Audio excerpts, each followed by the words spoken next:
Okay, we're going to look at the extract from A Game of Polo with the Headless Goat, which is one of the non-fiction texts in your anthology for your language exam. First thing, we're just going to give an overview of it. First thing that's worth saying is that it's a piece of travel writing, so it's kind of like an autobiographical account, but about someone's experiences when they're travelling in another country. It's worth having some purpose words that you can use when you're talking about texts in the exam, and here I think the words that you could use is that it's to narrate and to recount, to entertain, to describe, to inform. All those words are useful words to use when you're talking about the purposes of this text. And then it's worth kind of thinking, well, how can you match those purpose words to particular sections of the text? So, for instance, you could look at the bit where it says the Kibble donkey is said to achieve speeds of up to 40 kilometers per hour. And at that point, it's a rare bit of information here, actually. A lot of it is kind of funny anecdotes about the incident, isn't it, really? There's not a huge amount of information about Pakistan or about the donkey races themselves, really. Yeah, a lot of it is humour. But at that point, you do get a bit of information.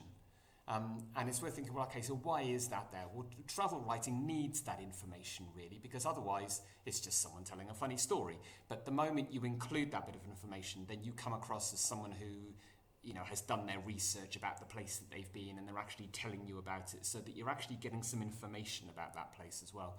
What the writer's doing here, you could use the word positioning. So the writer is positioning herself, or you could say representing herself. She's positioning herself as an expert or as a professional who has done her research.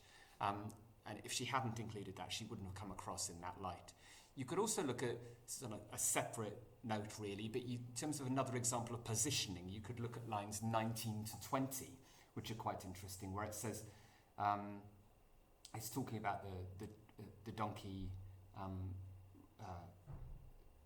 race and about those who are sort of whipping the donkeys to make them go faster. And it says, the two were neck and neck, their jockeys perched on top of the tiny carts, using their whips energetically, although not cruelly. And I think that use of those adverbs there, so they're using the whips energetically, although not cruelly, is quite interesting, because you kind of think, why is she choosing to focus on that? Why is she emphasising this idea that the jockeys are supposedly, I mean, you could argue with that, couldn't you? I mean, they are whipping the animals and putting them through potentially a very stressful situation, but she chooses to say that they're not being cruel.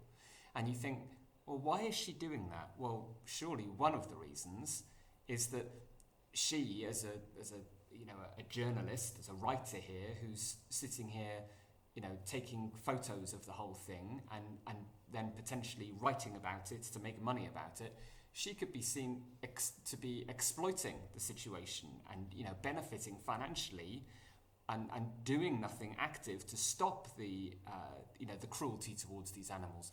So she's wanting to say, look, I watched this, but don't worry, that the animals weren't treated cruelly, because it presents her in a more positive light. So she's positioning herself as someone who is conscious of animal welfare, so that you don't condemn her for her role in the whole thing.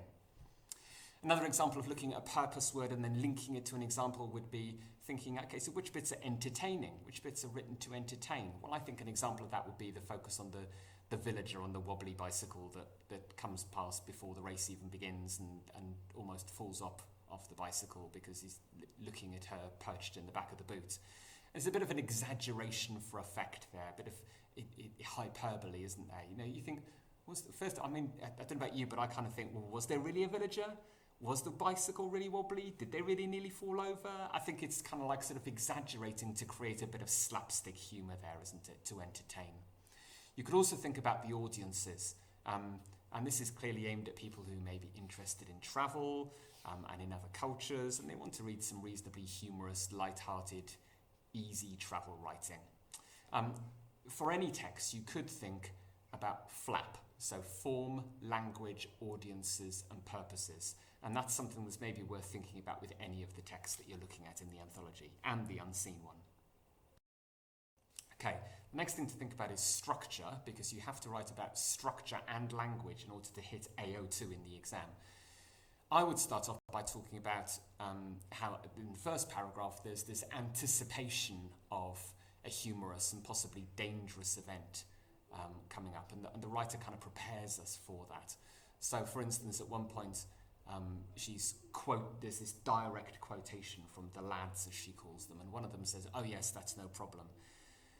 And I think that's kind of interesting because it maybe sort of foreshadows the fact that, in fact, there will be problems. You know, why else directly quote someone saying, yeah, fine, no problem?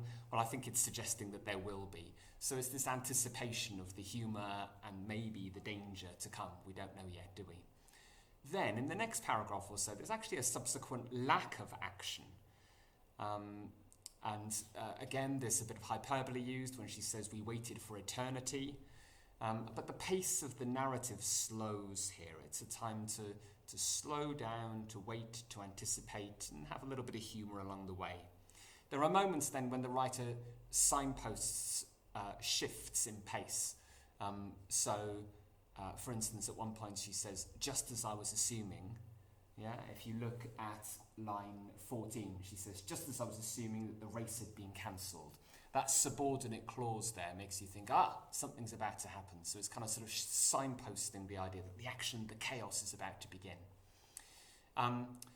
In the paragraph in lines 39 to 42, you could talk about the fact that that's nearing the climax of the race, isn't there? But then you get that quite ominous use of the coordinating conjunction "but" at the beginning of the sentence on line 40, which hints at an upcoming twist, doesn't it?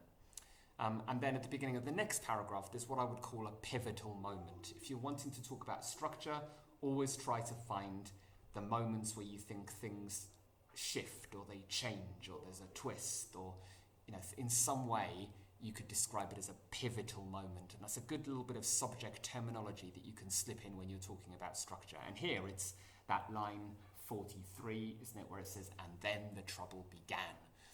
And you know that at that moment you're ready for a paragraph where, again, there's going to be more tension. Language, finally, you need to focus on, and you need to have more examples than I'm going to pick out here, but I'm just going to touch on a few examples of the kinds of thing that you could pick out, but you need to find more than this. One of the things is you can talk about the use of a quite informal tone. It's quite chatty, it's quite colloquial, isn't it? So there are sentences beginning with coordinating conjunctions, for instance, aren't there? I've just quoted a couple of them, beginning with "and" and "but." And that always creates quite a colloquial, informal, chatty tone. It's very direct, like as if she's talking to you about it face to face. It's written from a first-person perspective, is worth picking out, and it's quite a light-hearted tone, and I think quite self-deprecatory at times. That means she's making fun of herself. So, for instance, when she talks about being perched in the boot with a zoom lens pointing out, she's in an absurd position there, isn't she? So here she's in the back of a boot with this zoom lens pointing out, and actually nothing happens for a long time. She's there as this supposedly serious journalist or photographer trying to record events, and who comes by? Some villager on a wobbly bicycle. She's in a ridiculous situation, and so she's mocking, she's ridiculing herself. So that self-deprecatory humour is worth picking out. She uses quite a few tripartite sequences, these kind of lists of three. An example would be where it says voices were raised, fists were out, and tempers rising. But don't just say it's a list of three or a tripartite sequence, you need to comment on the effect of it. And in this case, it heightens the tension, doesn't it? And there's this sense of impending danger as a result of it. You could look at how the reader is engaged, and at times that's through sensory description, what you can hear and see. Lots of sounds in this text, aren't there? Because it's kind of emphasizing that sense of chaos. And so, for instance, it talks about the horns tooting, the bells ringing. So find that sensory description, the focus on sound to emphasize the chaos. There's also quite a lot of positive pre-modification. Pre-modification just means putting an adjective before a noun. So there are quite a lot of positive adjectives before a noun. For instance, to highlight Jakub's skill as a driver when it talks about his quick reflexes, sharp flick, effective horn. So in terms of how Jakub is represented, you could look at how the positive pre-modification is used to do that. But you can find more examples. You need to look through and think which words and phrases, which sentence types, where can I find language techniques, Where can I find similes and metaphors? And then make sure you've got points about how and why they're effective. What did the writer have in mind? Why did they use those words and phrases and techniques?